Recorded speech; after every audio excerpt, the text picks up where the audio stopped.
Welcome in, Miami fans, to another edition of Hurricanes Live here at MarkRogersTV, the voice of college football on your Miami channel.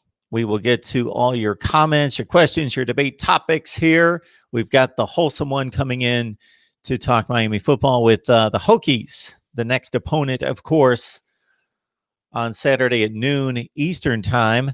Virginia Tech comes in at 4-3. They lost somewhat of an embarrassing finale in the closing seconds against Liberty at home. It's a 17-point favorite. They had seemingly blocked a field goal and scored the game-winning touchdown, but their coach, Justin Fuente, called a timeout too late, and then the Flames were able to squeeze in one more play for a 6 or 7 yard completion as Virginia Tech was guarding against a Hail Mary. It gave their field goal kicker the advantage of going from 51 yards instead of 59 yards. Game-winning field goal for Liberty. The Flames are now 7-0, and Virginia Tech falls to 4-3, and will take on 6-1 Miami. Got the wholesome one on the line. How you doing today, man? Doing wonderful, Mark. Doing wonderful. Time is of the essence, Mark. Time is of the essence. There is no questioning that. I don't know what you're referring to specifically, but I got to tell you that, yes, time is the most valuable commodity I think that we have. In the universe, man, it's crazy.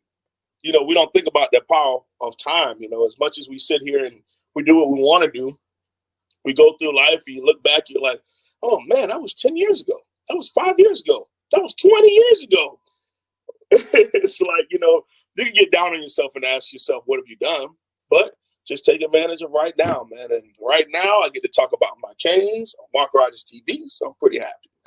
I'm good happy. Stuff. Good stuff. Can't wait to get to it. I was just setting everyone up with Virginia Tech's entry into this game. After, I don't know if you saw the conclusion or heard about the ending of their game against Liberty, in which they thought they had brought back a blocked kick attempted from 59 yards for a game-winning touchdown. Right. But Justin Fuente called the timeout too late. And then to make it even worse, Liberty, with 8 seconds on the clock, still had time to run a play. And Virginia Tech was defending against the Hail Mary, and they were able to squeeze in a quick play to the sideline to set up a 51-yarder instead of 59, and voila, they pull off the upset. Yep. It was crazy. I mean, it was one of those things that was all over YouTube, up and down, you know, after it happened. Because I was like, I know it would be impactful if it was just a regular upset.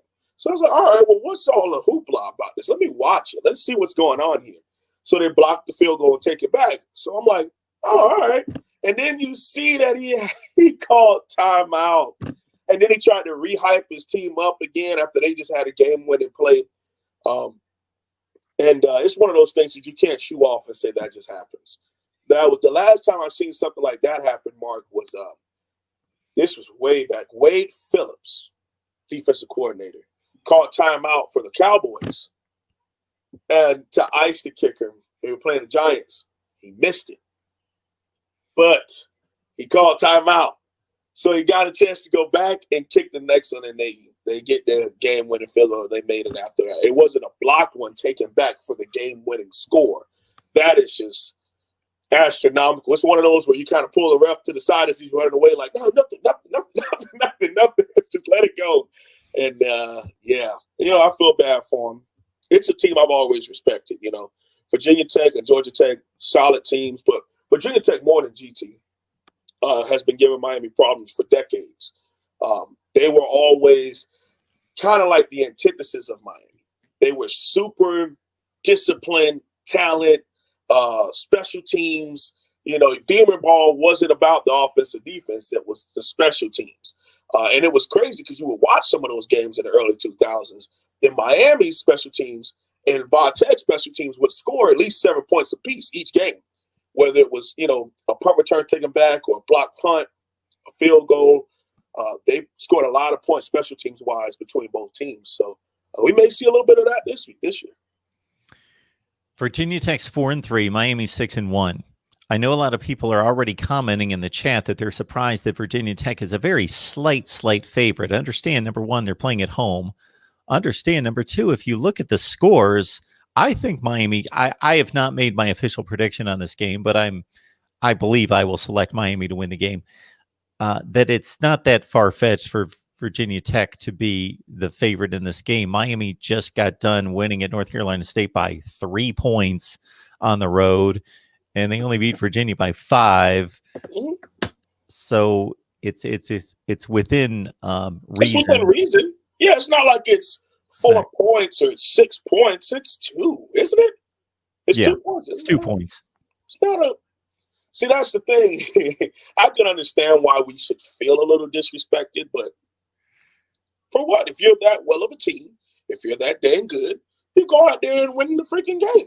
It's just that simple. Yeah, I never really understood fans feeling disrespected or disrespected for their teams based on point spreads. I really don't care if my team's a 20-point underdog in every game. If they go out there and win the games, that's all I care about. I could care less if my team, I think they're disrespected by the point spread. That makes no difference to me.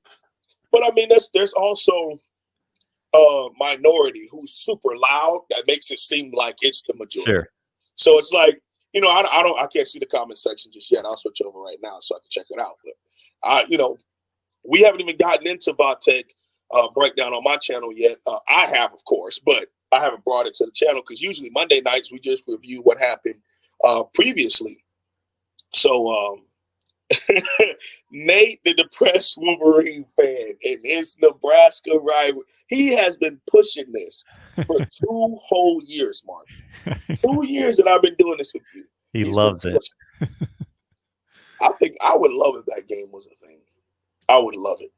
I would love it. I think, was it you, Mark, who came on? This was a while ago. And I think you had like how to fix college football. I think it was like this playlist you had going for years ago. And you were like, every year, you should play a team from the Big 12. Or wasn't it like the ranking systems and like the third team of the ACC would play the third team of the Big 12? Was that? Yeah, I went through a whole format. I set it all up. I watched like all 8 of those videos. Now, this would be amazing, especially because Miami, we're like top of the middle of the road, not top tier yet. Yeah. So we wouldn't have to play super hard teams. You get what I'm saying? Like we would probably play a Kentucky or Tennessee if we had to play the SEC. Or and Oak State has actually done a lot better.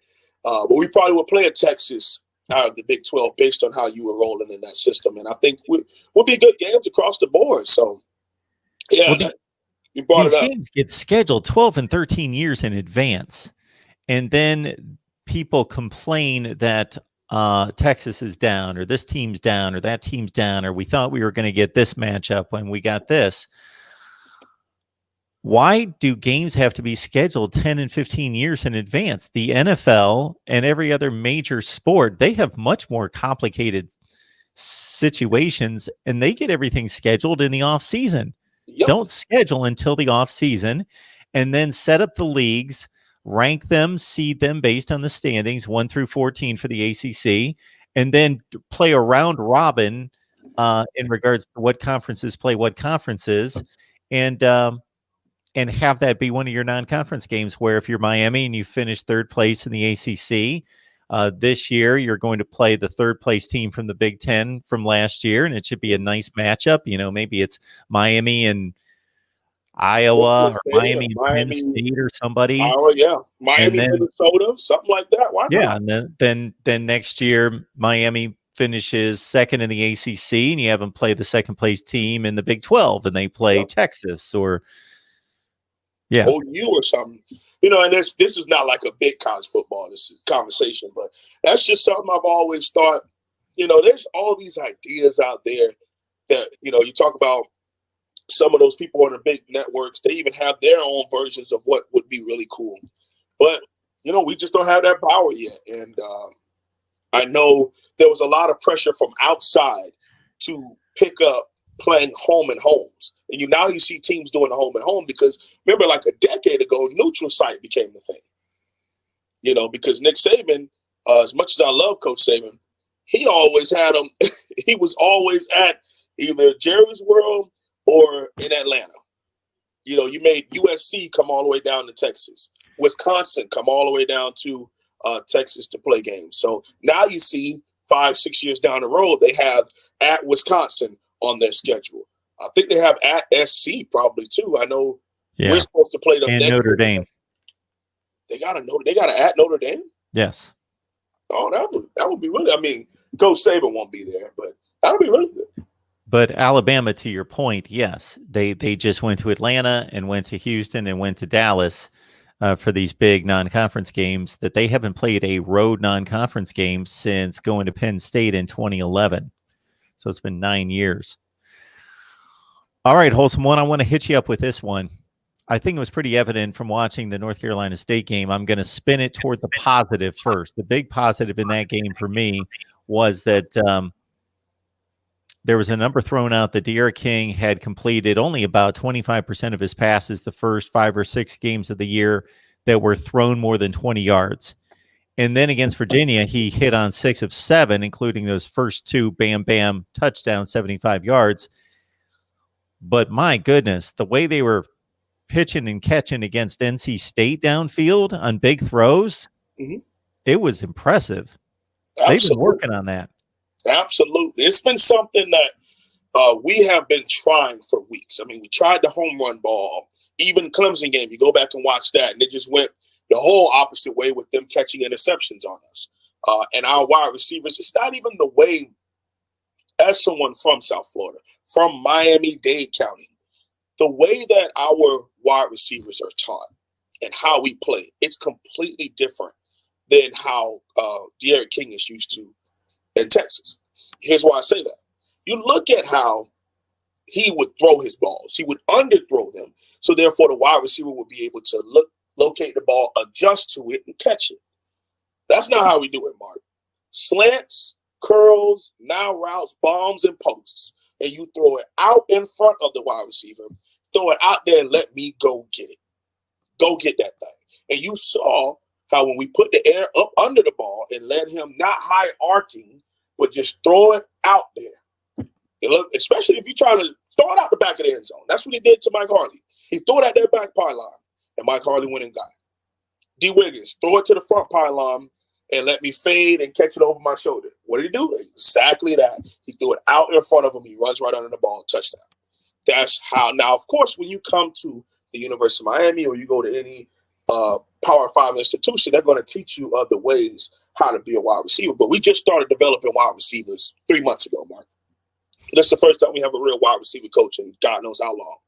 So they have to adjust as to how they're supposed to play wide receiver at the Power 5 level. You look at a lot of our wide receiver body types, some of them still look like high school seniors. Okay. You look at, Mike Harley is a senior. He's 170 pounds. He's basically been here and put on 20 pounds in 4 years. That's unacceptable, right? So it's just the way that we should be building things up. And the way that we're doing it right now is keeping it simple. Throw it out there in front of them and throw it early so that we can look for the ball and run up under it. Now, you saw Mark Pope was able to get a back shoulder fade, so the chemistry is building there. And sometimes it just takes some of those extra reps. And, Mark, a lot of the reps that we're seeing right now are really supposed to be spring reps. You're bringing in a new offensive coordinator, all these new position coaches. You lose spring and you lose a lot of training camp. So we're basically seeing all these teams grow before our eyes across college football, not just in Miami. So it's not a Miami excuse. It's a college football excuse. Now you look at those top tier programs. Well, a lot of those players have been in those systems for years. So even though they did lose a lot of time, they're still going to be balling because there's a lot of chemistry and there's just how you do things built into those programs. But Miami, we've been trying to get up off the ground for 20 years. So we're trying to get our momentum so that we can bounce off into the stratosphere here. And I like what I saw. I have a film breakdown dropping tonight at 8 p.m. Eastern Standard Time. So go ahead and check that out when you get a chance, where I break down some of the things I saw, some of how we were setting things up. I even take you back to the Pittsburgh game, show the exact same play and how it was an incompletion, then fast forward you to NC State, same formation, same play, and how it was a completion. because it's just taking time to get to that, how we're going to throw the ball against certain routes, how we set things up. The formation dictates what the defense does and how De'Aaron King is able to read that. I mean, you see less of him looking to the sideline, and you see him actually making in-game adjustments, looking at the defense like, okay, I don't even have to let them know. We don't have to audible because it's an RPO. It's a run-pass option. I just know exactly what I can't do based on where they're lined up. Okay, and a couple of times he pulled that thing, and he took a couple TFLs, but he had to show the defense that he will pull it, and he's not just going to give it to the back. There was even a 3rd and 1 mark where you would think this is run. 3rd and 1 plus territory, run. Well, what he does, he makes up in his mind. It's a 1-on-1 outside. I'm throwing an hour out to Mark Pope. We get an 8-yard gain, first down. Just some of those little things we want to start creeping into the offense. And like I've said before 100 times, for all we know, Mark, this stuff has been in our playbook. We just haven't had a chance to be comfortable enough for Coach Lashley to call them or for us to effectively execute them on the football field, building the chemistry as a team. Because the RPO is a play. I mean, there's 4 or 5 plays in an RPO, but you have to know when to pull it. You have to know when to give it. You have to know when to throw it. The offensive line has to be able to execute the right way and who we're reading, who we're leaving unblocked, all those type of things. Are you sending a DN and an outside linebacker from the far end? It's a lot of stuff going on in those plays. And De'Aaron King is growing in the offense and building a lot of chemistry with this team. So I'm pretty happy to see the growth. I love watching it before our eyes. And, I think the shellacking at Clemson, especially that second half where we really felt owned, taught us a lot. It really humbled the team and humbled the program and brought us back to understanding that this is where we would like to be. We're not there yet. So there's still a lot of growth that's happening here. And I like where we are. Robert Armstrong, boom, we live. Hit the likes and subscribe so I can keep seeing this type of content. Robert's onto something there. So he understands we need support to keep going here at Mark Rogers TV, the voice of college football. Want to invite you as well. If you are not subscribed over on the Wholesome Ones channel, I'm going to pull up the banner here. You got Wholesome One Holloway. Look it up here on YouTube. You'll get Miami content on a regular basis over there, complete game breakdowns and X's and O's. So Highway Boy 863 asking, Wholesome One, does anyone have any news on Daz Worsham? Been dying to see him on the field. Mark, he's on that list of players that basically the coaches aren't even talking about, and they haven't opted out of the season, but they're basically on a do not disturb. But we just can't. He doesn't talk about him. Coach Diaz does not talk about him. He doesn't give out any information on this list of particular players. On that list also is Brevin Jordan. I mean, there was the shoulder stinger or something happened, and then it's now been 4 or 5 games that he hasn't played in. So I can't really answer as to what's going on with Daz Worsham. I hope that he is healthy and growing in the program and building some weight. He was a red shirt candidate anyway. So if he's not healthy, I don't know if it is an injury issue. And I don't like to speak on what I don't know. But what I can say is his name has been brought up before, and he's on the list that Coach Manny Diaz just can't speak about publicly. All right, Chugmoo Beer. Appreciate the super chat. Thank you so much. Hello, Mark and the Wholesome One. Keep up the great work. Hashtag Live Squad. One game at a time, and don't overlook anyone. Let's go Canes. Facts. Can never overlook anyone. For what? And like you say, and there it is. Where's the comment? I want to give him this respect for saying it. Julian, can't believe we are a 1.5 underdog. A 1.5 family. Come on. It could have been a lot worse. We could have been 5, 10 points. They could have really disrespected us. And is it really disrespect? What have we proven yet? Nothing. And that's okay. That's fine. I would much rather prove it on the field than prove it on pieces of paper or on video game simulations or people's opinion. I needed to be proved between those white lines for 60 minutes or however long else the game goes. And I think that this team has been battle tested. That's one of the other things, Mark. I talk about how a win's a win is a very mediocre mindset. in my eyes. But this was one of those games where I can say a win's a win's a win. Like, you were really happy to see the way that this team kept fighting. When they scored that field goal and they were up 10 points with only 9 minutes left, I got very down. I was thinking, all right, here we go. This is that one game we don't, the other game we shake out and don't get it done. But I saw this team go down, and no matter what, the Eric King was just on fire. He was just in the game mentally. I mean, every little thing, one of the plays over the middle, Mike Harley. The play before that, we did a little toss and lost 8 yards. So it went from 1st and 10 to 2nd and 18. Didn't defeat his confidence at all. Sat right in the pocket, threw it right over the safety, but yet right in front of right over the linebacker, right in front of the safety. And Mike Harley slides and catches it, first down. So these are the type of things that happen. You're going to have games like this.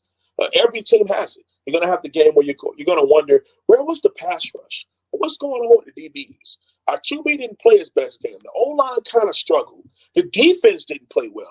The offense absolutely sucked. But if you're able to say all those things, Mark, and you still come away with the win, it's good. At the end of the day, a win is the most important thing. But when you want to get to that top tier, Mark, you want to really get up there, it's the detail things. All right, we're happy we won, but we played a horrible game today. We got to work on this. We have to grow on this. There's a lot of conversations we got to have come Sunday morning on film session. But, hey, happy for the win, happy for our young men. That would be different. But when you got coaches and players hopping on social media and a W, win's a win's a win, yeah. No, we can't have that. We cannot have that. And I'm happy for it. Trust me, I am. I'm a lot happier at 6-1 than I would be at 3-3 or 3-4. Or if we let that Clemson team beat us 2-3 weeks later. So when we lose to Pitt and Virginia and NC State because we're still licking our wounds from having to play a team like Clemson. But we haven't. We've been able to get across with some ugly wins and then a great shootout win this past Friday. So hopefully we're able to pull it all together and come out with a real team victory versus Tech, because that's what it's going to take to beat a team like Tech. They're not the most talented. They had a lot of COVID issues early on, so they're still trying to get it going as a program for 2020. I think we're catching them at a tough point in their season, Mark, because they just had that game against Liberty. And if we come out and we put up 21 unanswered, we come out and score on our first 3 or 14 straight points, you could probably get a little shatter in the locker room. So, and the game can get away from them, similar to how it did back in 2014 or in 2018 when N'Kosi Perry went up there and had his best game of the season, just airing it out against them. But we'll see. I tried to tackle that same point that you just talked about during our call-in show after the NC State game. So, first of all, I think a lot of fans get excited about the game. It was an exciting game. I didn't care who won. I don't have a rooting interest, but I watched every play of the game. It was an exciting game. It was a fun game to watch. 44-41, came down to the wire, a lot of big plays, a lot of strange play. It was an exciting football game. So I think some people, and then if you have, let's say, a rooting interest in Miami, you were down by 10 points in the fourth quarter. There was a higher chance that you were going to lose that game. You pulled it out, you won, but separate the enthusiasm and the excitement of just winning the game versus the evaluation of the team. Right. So you can be excited that you just won and whew, we won. We're pumped up. We're excited versus, oh, we're great. Those don't have to be the same thing. You can say, I'm excited that we won. That was a fun game to watch. That was exciting that we won, but we still haven't really proven to be that good. Right. Those are two different things. So I almost saw a split crowd in here on Friday night between the people that were just thinking that you were ready to go beat Alabama, Ohio State, and Clemson in 3 consecutive games versus the people that were more or less, that was ugly. I'm glad we won, but that was ugly, and that's not what we need down the stretch. I'm going to point out to some people, if people think that Vegas is really disrespecting, Vegas doesn't care about anybody. All they care about is numbers and making money. That's all they care about. So think of it this way. Was Vegas disrespecting Miami last year when they were an enormous, at one point last season, Wholesome One, I counted that Miami was the team by far that had the most losses in the nation as a more than 2-touchdown favorite last year. So last year, they were more than a 2-touchdown favorite against FIU, against Georgia Tech. There were a number of these games they were favored against Virginia Tech. They were like a 3-touchdown favorite against Georgia Tech and FIU, and like a 10-point favorite against Duke. Well, they lost all those games. So don't get bummed out by the point spread. The game's going to get played. So you could be a 50-point favorite and lose. Fingers crossed the game gets played. I mean, you look at the SEC is kind of falling apart when it comes to that. I mean, they have already had COVID issues. Miami is yet to have anything to affect a game. But fingers crossed that we still have a game. I mean, Coach Manny Diaz let the cat out the bag in an interview where he was saying a couple weeks ago there was a chance that Miami was going to have to cancel the game because we didn't have enough players. You know, so because that was the same week that we only had 60 scholarship players eligible to play. You know, that's kind of hard to field the team with only 60 people. You know, when you're used to having almost 100. You get what I'm saying? For practices and things of that nature. So hopefully we get it done. But I think the other thing about it, Mark, is a lot of people think that last week has anything to do with the following week. Maybe confidence-wise, maybe slightly. But the same film we watched, they're watching. And they're going to say, you look at Dave Doran, Coach Dave Doran, the halftime report.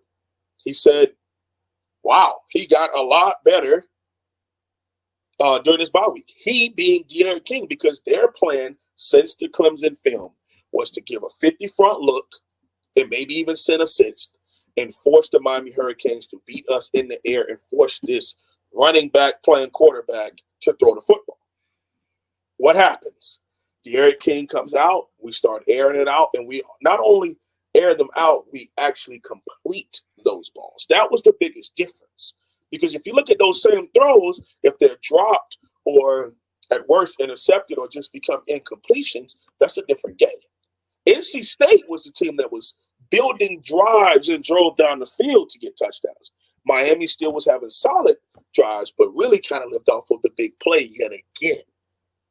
Now, we were able to put a lot of those big plays together. And yes, we did have a couple string together drives. I really like the way we had some, at least like 5 of those drives where we were at our own 10 and had to drive all the way down and eventually ended up with a score.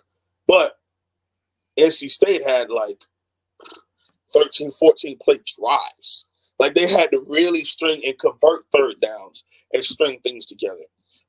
So that's also something. The defense has been very iffy for weeks. I think their confidence has to come back together. The pass rush has been non-existent. We still get pressures or hurries. And our coaches love to talk about how we're such and such stat in the country in QB hurries and QB pressures. And that really has nothing to do with big scale football, but it's neither here nor there on the defensive side of the ball. But they made plays when they had to.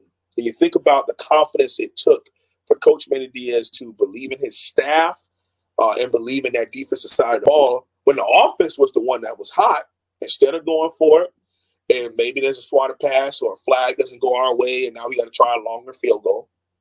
He takes the almost automatic Jose Borregales. He gets the field goal, and then he's able to have that defense go give me another drive.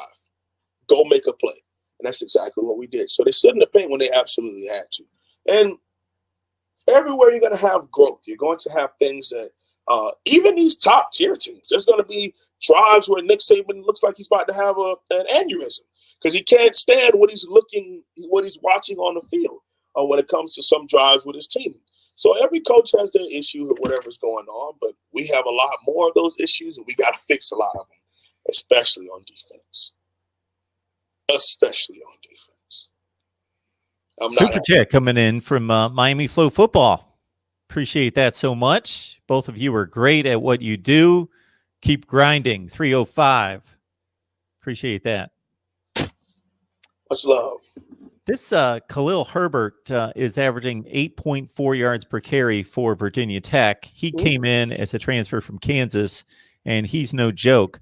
So Virginia Tech is almost the antithesis of what you talked about off the top, is what they've been in building a great program under Frank Beamer, and what they've been since then has been a defense and special teams, Bud Foster and all that. And now they're scoring a ton of points, but they're not stopping anyone. And that's pretty much how they've been playing this year. That's the other thing. Like, they only gave us, we're underdogs by 1.5 points. This Tech team has a couple 40-point scoring games. Sure. You know, and that's what I'm saying. It doesn't really bother me because this Tech offense has been scoring some solid points. And they will spread you out just as easily as they can run it down your throat. You know, you got to be able to – there's a lot going into this game defensively for us. It's going to be a chance where they're going to air it out, but they're also going to run it up the middle. So we're going to need our linebackers to wake up. That'll be a little nerve-wracking for those of us who watch the Canes because our linebackers are the worst position on our team. Safety-wise, I'm hoping Bubba Bolden comes back to where he had the first half of the season. I mean, he was playing extremely well. And then now teams don't even really throw his way. They kind of throw opposite of him, so he has to try to make up for it. And if he misses a tackle, people think he automatically sucks. You know, so it's been a tough one. Gervin Hall has yet to get into his groove. Amari Carter is Amari Carter, a linebacker playing safety. But I tell you who's doing well, Gilbert Frierson. Mm-hmm. Gilbert Frierson, I mean, in open space, he is our best tackler. I mean, he's the one who we trust to play the other team's best in-box threat, tight end, slot, or running back. Number 3, Gilbert Frierson. He was somebody who in high school was a corner, came here as a safety. And then, well, he was a corner at first and moved to safety. And I said, this dude is the perfect striker. 6'1", 200 pounds. He gets moved to striker.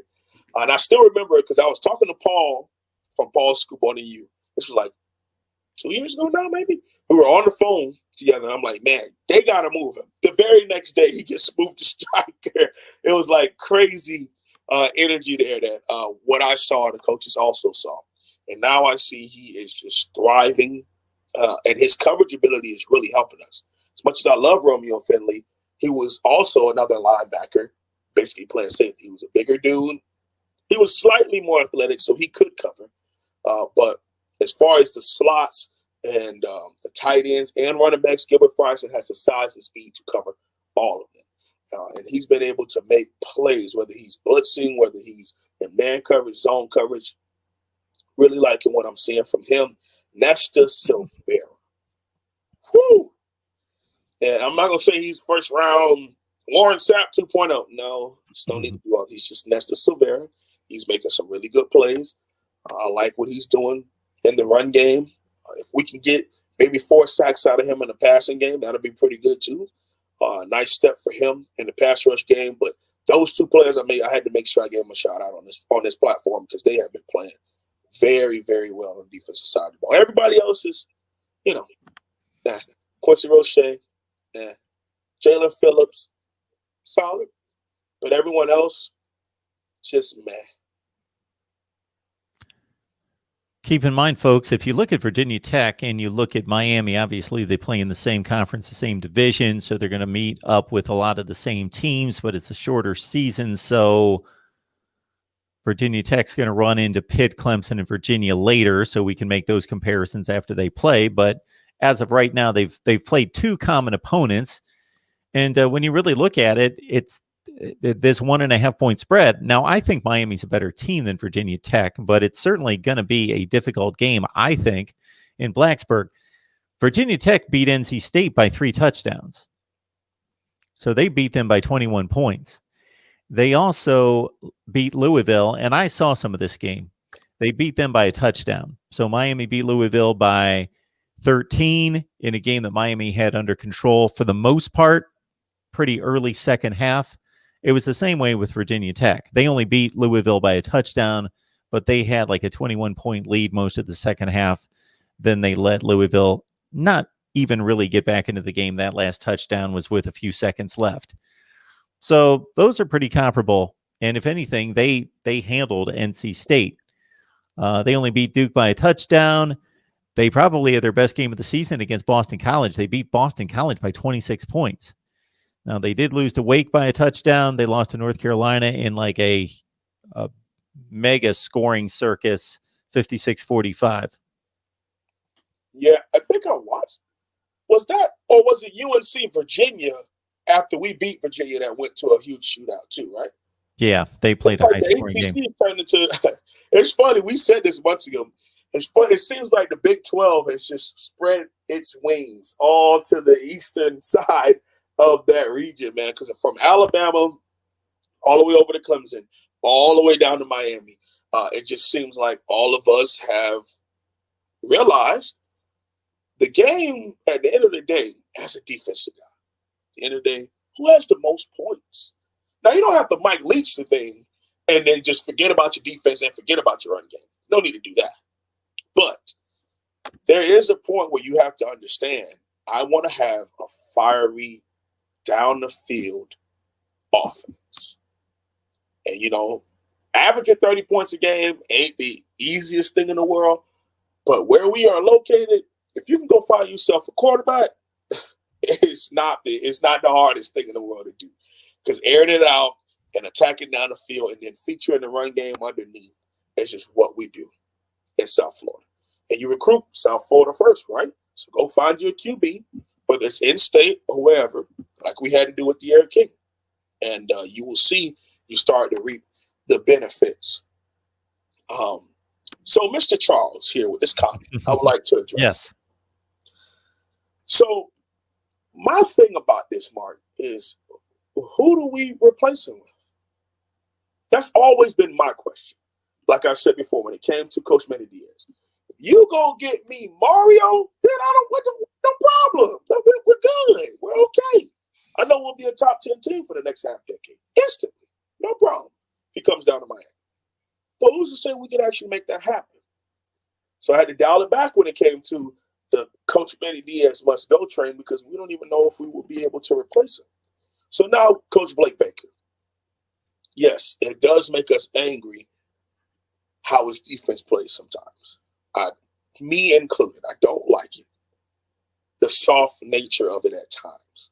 But I also understand you can't play press man every down for 4 quarters. So just you can't do that. That doesn't make any sense. You know, you're going to get beat over top. You're going to get beat with drag routes. And we've also seen this defense step up and make some really good plays and have some really nice games and keep us in games when the offense didn't want to show up. Just 2 weeks ago, that's all. If it wasn't for the defense against Pitt and Virginia, probably lose because the offense didn't show up for those 2 weeks. Okay? So Coach Blake Baker, and I'm not a numbers guy. I'm not going to come on and tell you, well, we're ranked in this. And if you project and round up here, then no. I'm a film guy. Okay, you turn on that film, you see a defense that will fight you. You see a defense that's trying. You see a defense that there's a lot of growth happening before our eyes. You also see some guys who just shouldn't be here anymore. And it is what it is. They're seniors. They need to be able to go on with their life and do whatever you're going to do. Be a firefighter or something. Or be a police officer. Because football is not your thing for some people. And that's okay. That's fine. That's fine. Sure. That's life after football, even for me. That's life after football for everybody. But yeah, some people need to go ahead and move on with their life. And you also see that there's some people like B.J. Jennings who played atrocious the first half of this. Well, not really atrocious. He was just pretty bad. And it's just getting better and better and better. That's because this man had 35 career snaps up until the very first game of the season versus UAB. So he's going to do nothing but get better as he goes and as he plays and as he literally plays and grows in this system. So Coach Blake Baker, am I the happiest with him? No. He's solid in recruiting. The players like him. They like the system. And you see some people are flashing in this 4-2-5 system. Would I love to see the D-line show up again? Yes. I miss the days of our defensive line being one of the better defensive lines in college football. They're very talented across the board, solidly across the board, but we got to start making those plays. I mean, Nestor Silvera's TFL can't just be something that happens once a game. Jalen Phillips' sack can't be something that it goes missing for 5 weeks. Quincy Roche and Nestor are the ones getting the double teams now. Okay. Well, obviously you can't double them if they're on the same side. But I'm saying if they're on opposite sides, they pick which one of those two they want to double. And if Jalen Phillips decides to make a play, he may make a play. And if Miller, Ford, or Harrison Hunt decide to make a play, they may make one too. But teams know that they can't let Nestor or Quincy wreck the game. So they double team those guys. Linebacker is just bad right now. We don't have the horses at that position. We're pretty solid at safety, and we got just above average guys at corner. So we're gonna give up some points, but at the same time, how can we go at Coach Blake Baker when we don't even know all that he has in the inner workings? When you got a 5-star like James Williams coming through, #1 athlete in the country, wants to come play safety for this defense. So he's doing some things well, and he doesn't have the best players on the field right now to really judge his defense. So #1 biggest thing to me, who could we replace him with that doesn't already have a job right now, that isn't already hired somewhere right now? And maybe you promote Efren Banda, our safeties coach, to defensive coordinator, but he's never called a defense in his career. You know, so we are where we are right now. Now, if we're talking off-season conversations, maybe, you know, if you want to go out there and get a big-time defensive coordinator, I wouldn't be opposed to it. But as of right now, for what? He's doing good enough right now, ain't he? In the first half of the Clemson game, the defense is what's kept us in there. So, for sure. George standing up for me here. Appreciate that. Everybody subscribe to Mark's Patreon page. So what you get there is you get an insider look at what we do here at the Voice of College Football. You get watch parties. You get exclusive live streams per request. And you get my predictions, 16-4, since we were talking about point spreads, 16-4 against the spread last Saturday. Oh, wow. Look at you. 16-4 against the spread. So that would more than make up the $5 per month, 15 cents per day. George, thanks for reminding everyone. You can get that link down in the description section of any video. Go to any video and get the Patreon link right there. Kyle Smith with more bashing of the defensive staff. I think that the Wholesome One pretty much addressed all of that.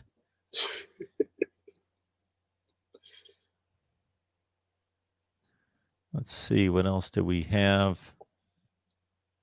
Are you good with the way the running back rotation is worked out and how the backs are being used? I am. After this game, I am. I wasn't too happy with how Cam Harris was treated recently. And I really like that he was able to voice his frustration publicly because it probably just got to that point. But you know, it's tough, Mark. When you get 2 new toys, the way that those 2 young men are and the way that they play, it would be kind of tough to still go back to your steady Eddie and Cam Harris.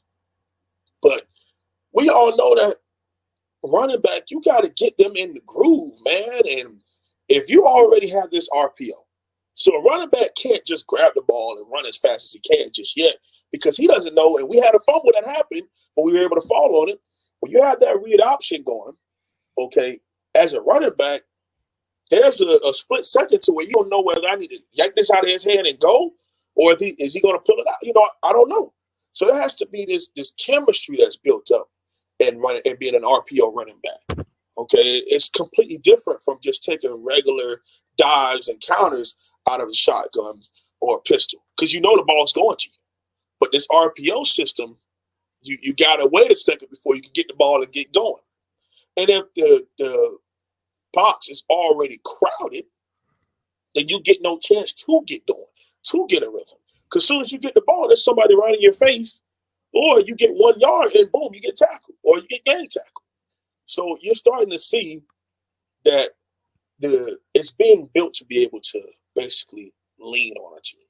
Because the later half of that NC State game, we started to really break open some nice runs. And yes, some of them was built up in there and schemed in how Coach Red Lashley did it, because he became very diverse in the run game.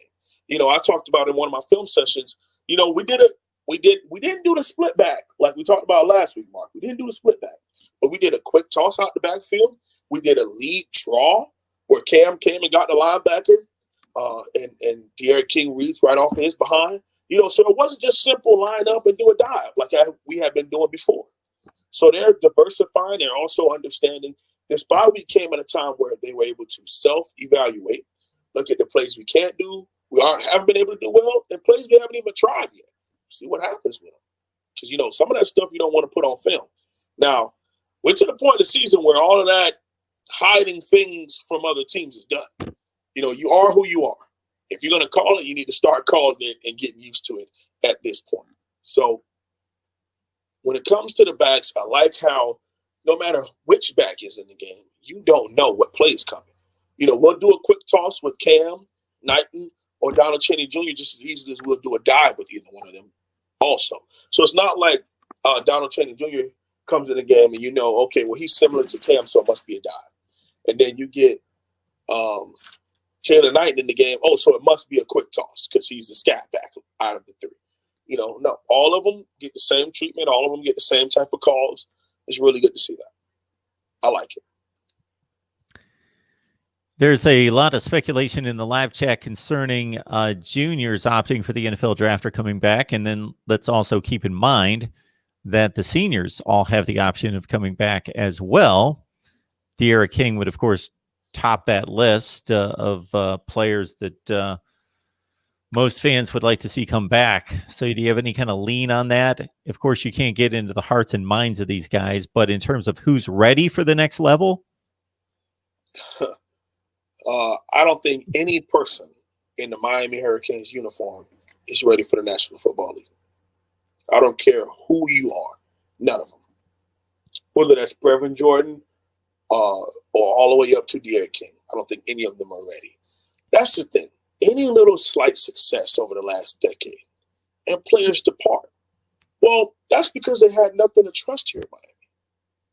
You know, Brad Kaya had Mark Richt's son as a QB coach. He couldn't get any better under him. So what's the point?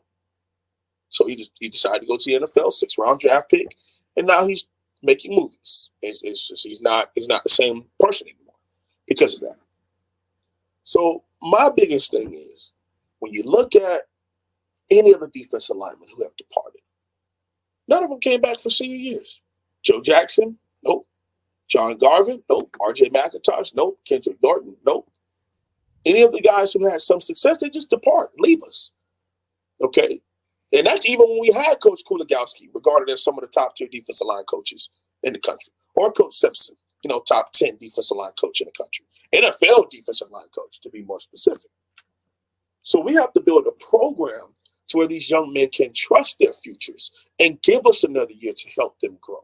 Not feel like they've already peaked, so I need to get out of here and go get while the getting's good. No. You know, you go down a list of people who you may even have a conversation with. I'm still disappointed in Greg Rousseau for departing and opting out of the season. For what? Now, there's a conversation as to, well, maybe he didn't want to come back and show that he couldn't do that again. So he wants to go and get while the getting's good. Well, he has a 1st-round grade. So, yeah, I could be disappointed, but there's no need for me to be angry. He has a 1st-round grade. So, at worst, he's maybe like mid-2nd-round pick. You know, he's a top 40 prospect, and he's super athletic. So, when he goes to the combine, he's going to run and jump, and everybody's going to go crazy for him at 6'6.5", you know. But if a guy like, you look at Brevin Jordan, where are you going? For what? You haven't played a full season yet. I mean, I can't talk about his off-the-field issues, and I think he's a leader. So I wouldn't say he's a very disrespectful person by any means. And I think he's a hard effort player. He loves the University of Miami. But you were regarded as one of the top 3 tight ends, And injury is an issue because the NFL is about investing money in prospects. You are something we want to invest, to add to our company to make it better. Well, if you're not going to be here and your availability is an issue, why would I pay you top dollar if I don't know if you could even be here and help contribute to my organization? It doesn't make any sense, you know. And Quincy and Roche, Quincy and Jalen Phillips, where's their stats hasn't been up to par, you know. So I just look at it. If you do not have a first, and they hand out, I think it's like 60 first-round grades because there's always like an if chance, you know. But it's just no one on this roster, in my opinion, is ready for the National Football League. Zero. And so people don't confuse anything, and you can correct me if I'm wrong. There's a difference between being ready for the NFL and actually being selected and making it roster. Bingo. Because you can look at a player and say, oh, they may already be ready to go. Like he brings this to the table. He's done this. He's done that. But then there's like, all right, are you going to be drafted high? Is my question. Why leave to be a day 3 pick? That just doesn't make any sense. And, you know, there's people in the chat right now who feel like Brevin Jordan is ready for the NFL. But then you turn on film of Kyle Pitts. It's a different conversation. Turn on film of number 87 from Penn State. Or the freshman from Notre Dame. Those are players that you can look and see, whoa, they check off every box. And they're healthy. I don't know about Brevin. And it's like I said, it's no disrespect for Brevin. I don't want people to take what I'm saying and feel like I'm downing him and he sucked and he quit on the team. I'm not saying none of that. But I think he needs to come back and build on it and continue to build and show he can play a full season, show he can contribute for a full season. That's all I'm saying. Talking Miami football with the Wholesome One here on our 102nd edition of Mark Rogers TV, the voice of college football, Miami Hurricanes Live. Glad you could all join us right here. Leave your comments, your questions, your debate topics as we've got a few more minutes with a Wholesome One here. And Miami takes on Virginia Tech on Saturday. That's a noon Eastern time game, I believe, ESPN 2. And the Canes come in at 6-1, and the Hokies at 4-3. And did you get a chance to see? And I appreciate all the people that are joining in the live chat that are encouraging everyone to hit the like button, also subscribe. Let's get the Wholesome Ones banner up here. Want to make sure that you're getting on over to the Wholesome Ones channel, Wholesome One Holloway.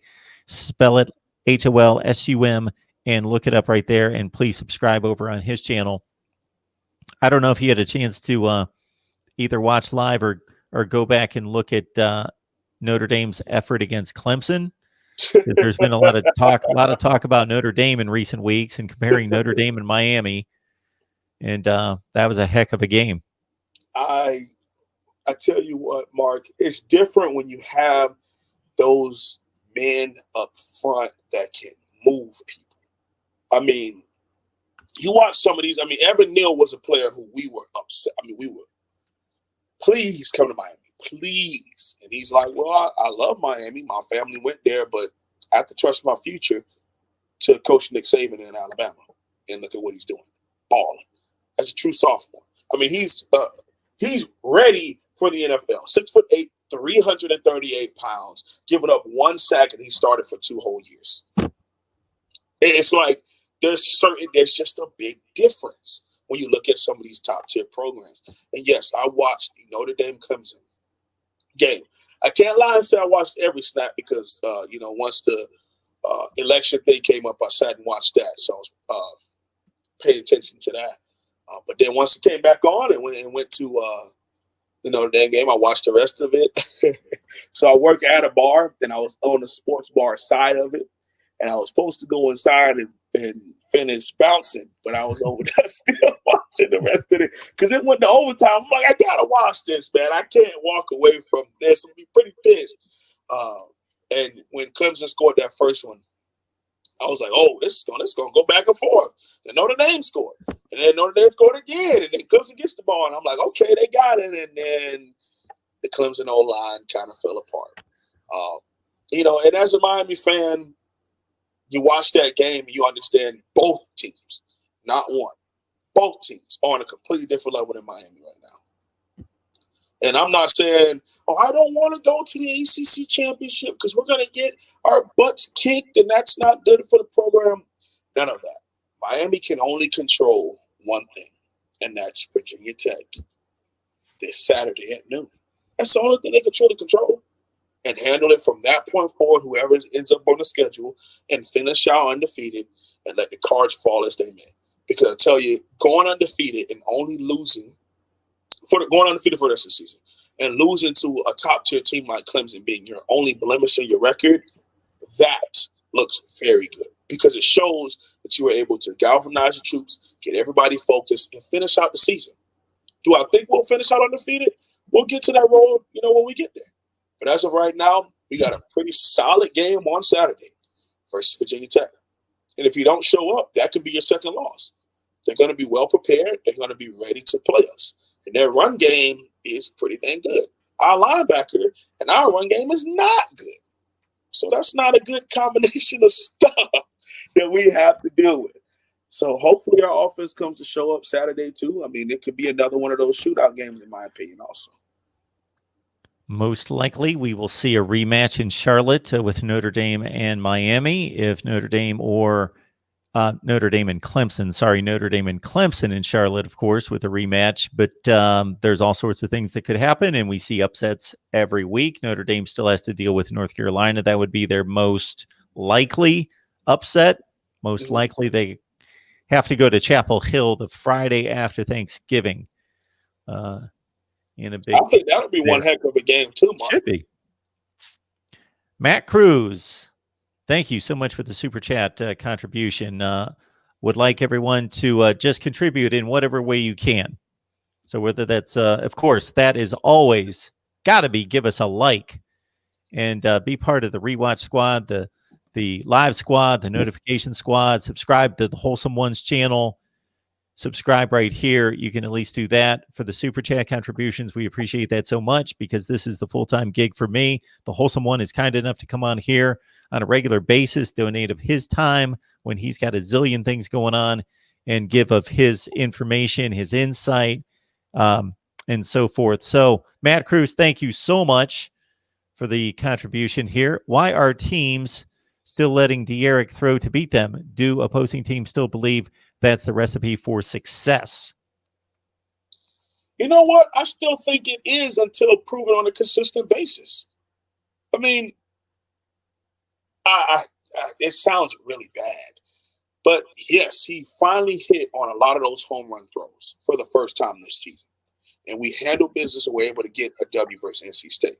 But if I'm still the opposing defensive coordinator, you got to show me that every week. If I were to have to scout against Miami, I'm still going to get that box. You're still going to see 5 to 6, maybe even 7 in a box until proven otherwise. Yeah, you did it versus NC State. Prove it against me and my defense. And that's how these coaches are going to address Miami until it's proven. Now, once we spread it out and even mid-game we start making them, then they're going to make their adjustments. But best believe, Tech, they're going to blitz on the first play of the game defensively. They're going to have a heavy box, and they're going to send the house. And we have to prove to them that you have to dictate. And that's the toughest part for me as a defensive guy.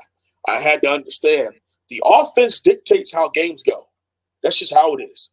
No snap goes until the center snaps that ball. And whatever formation I'm in forces you as a defense to adjust to what we're doing and on the offensive side of the ball. And we have to understand that. For years, Coach Manny Diaz's defense was what led this team. And I love that his defense was so dang good. But we had the third-ranked defense and went 7-6, Mark. Okay? So we finally – and I think those conversations are happening down in Coral Gables either as we speak or before. Because you see the emphasis of offensive ball leading this team and us having a real program as a whole. So, yes, to answer your question, thank you so much for your donation. And to answer your question, Matt, I do still think that opposing defensive coordinators will preach to their defense. He has to beat us throwing the football. That'll be Wake Forest's MO. That'll be UNC's MO. That'll be whoever else we got left to play. They're going to want to see De'Aaron King. We are locking up quite a bit here. I don't know feed or that's me. It looks like it might be me, so I apologize for that. I believe that's me. Wholesome One, you got me? Yeah, I'm good. You haven't messed up on my end at all.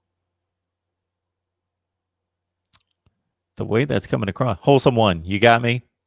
Yes. Can you hear me? I think that might be me.